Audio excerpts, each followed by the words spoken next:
Shakespeare's darkest tragedy contains a missing person case, and it's been unsolved for 400 years. One of the most important characters in King Lear, the king's fool, his jester, his shadow, the man who follows him into a storm that destroys everything, simply vanishes halfway through the play. No death scene, no farewell. No other character even asks where he went. He delivers one strange, quiet line in Act 3, walks off stage, and never comes back. And here's the thing, Shakespeare does not make mistakes like that. This is the writer who accounts for every servant, every messenger, every corpse. So when he lets a major character evaporate into thin air, it's not sloppiness, it's a message. Today we're going to follow the fool to the exact moment he disappears, and figure out what Shakespeare was really telling us. To understand why the fool matters, you need to know what a fool actually was. In real medieval and Renaissance courts, the jester held a bizarre, almost sacred privilege. He was the one person legally allowed to mock the king to his face. Everyone else flattered, bowed, and lied, because honesty could cost you your head. The fool's job was to smuggle truth past the crown's ego, wrapped in a joke. That's why Goneril, Lear's scheming daughter, bitterly calls him an all-licensed fool. Licensed, as in permitted to say anything. Shakespeare takes this real historical role and sharpens it into a weapon. In a play where a kingdom collapses because a king demands flattery and punishes honesty, the fool isn't comic relief. He is the last working truth-teller in a court where truth has just been banished. Remember how this tragedy starts. Lear divides his kingdom based on which daughter can flatter him most extravagantly. Cordelia, the one who actually loves him, refuses to perform, so he disowns her. From that moment on, nearly everyone in Lear's orbit either lies to him or plots against him. Everyone except the fool. He spends whole scenes telling Lear, in riddles and songs and bitter little jokes, exactly what he's done. That he's sawed off the branch he was sitting on, that he's made his daughters his mothers, that a king who gives away his crown has made himself nothing. At one point he tells Lear he's become an O without a figure, a zero with no number in front of it. It's brutal, and Lear tolerates it, even needs it, because deep down he knows the fool is the only honest voice left. Now here's a detail most people miss on first read. The fool doesn't appear at the start of the play. He's absent from that famous opening scene where Cordelia is banished. And when Lear first calls for him afterward, a knight delivers a strange report. Since Cordelia went away to France, the fool has pined away with grief. Think about that. Before he speaks a single line, the fool is defined by his love for Cordelia, the one character who, like him, refused to flatter the king. They are the play's two honest voices, and Shakespeare quietly twins them. He also does something odd with the staging. Cordelia and the fool never once appear on stage at the same time. She exits the play, and he enters. Hold on to that detail, because it's the key to one of the strangest theories in all of Shakespeare's scholarship. By Act 3, Lear has been stripped of everything and cast out into a violent storm on the open heath, and the fool goes with him. He doesn't have to. He can stay warm and safe like everyone else, but he follows his broken king into the rain. Out there, his comedy changes.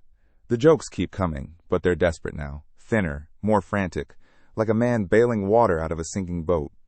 He begs Lear to swallow his pride and go back indoors. A gentleman describes him with one of the most heartbreaking phrases in the play. The fool labors to outjust his heart-struck injuries. He is trying to joke a dying mind back to life, and you can feel it failing. The louder the storm gets, the smaller the fool becomes, as if the play itself is drowning him out. Then comes the disappearance itself. Act 3, Scene 6.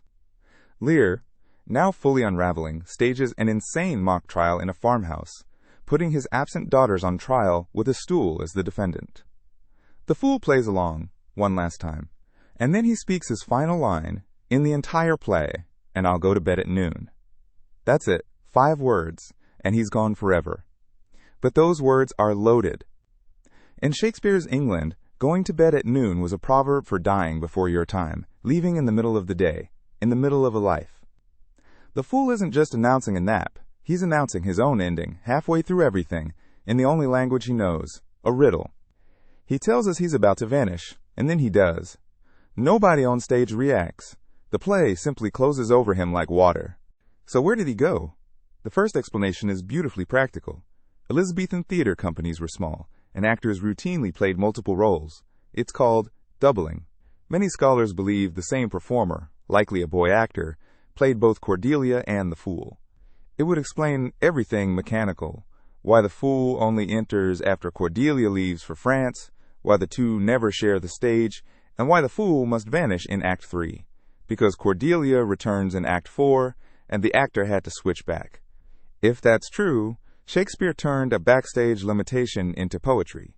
The audience would literally see the same face, the same voice in both roles. Honesty banished from the court in a princess's gown walks back in wearing a jester's cap. The play's two truth-tellers weren't just twinned in theme. They may have shared a body. And Shakespeare leaves one final, devastating clue. At the very end of the play, Lear carries the body of Cordelia, hanged in prison, and howls a line that has haunted readers for centuries. And my poor fool is hanged. Wait, which one? In Elizabethan English, fool was a common term of endearment, something like, poor darling, so on the surface he means Cordelia. But Shakespeare chose that word on purpose, in a play where an actual fool walked off stage and never returned. In a single line, the dying king mourns both of his honest companions at once. The daughter and the jester collapse into one grief. Whether or not the same actor played them, the language fuses them forever. The two people who told Lear the truth end the play sharing a single word and a single death. But there's a deeper reading, and it's my favorite. Ask yourself, what is the fool for? His entire function is to speak wisdom to a king too proud to see it. Now watch what happens on the heath. As Lear's sanity cracks, he starts sounding exactly like his fool. He sees through flattery. He rages at hypocrisy, at judges and lords, at his own vanity. He even says it outright, calling himself a fool. The mad king becomes the truth-teller. The student devours the teacher. And the moment that transformation completes, the fool has nothing left to do. He doesn't die, exactly. He becomes redundant. Shakespeare lets him dissolve because Lear has absorbed him. The jester's voice now lives inside the king's madness. The fool vanishes at the precise moment his truth finally lands. His disappearance isn't a loose end. It's a graduation. So the greatest exit in theater history is the one nobody notices. No death scene, no eulogy. Just a riddle about going to bed at noon, and then silence. And maybe that's the point Shakespeare is making about truth-tellers everywhere. They don't get grand farewells. They do their work in the margins, wrapped in jokes, tolerated but never thanked, and when the truth finally gets through, they simply aren't needed anymore. The fool teaches us that honesty is a job you succeed your way out of. So here's the line to carry with you. In King Lear, the truth-teller doesn't die when he fails. He vanishes when he finally succeeds. The next time you reread this play, watch for him. He'll slip away in the middle of Act 3, right on schedule. And this time, you'll notice. Thank you for watching, all the way to the end. If this gave you a new way to see the story, subscribe to Between the Chapters. A new literary deep dive lands every week, and I'd love to have you along for the next one.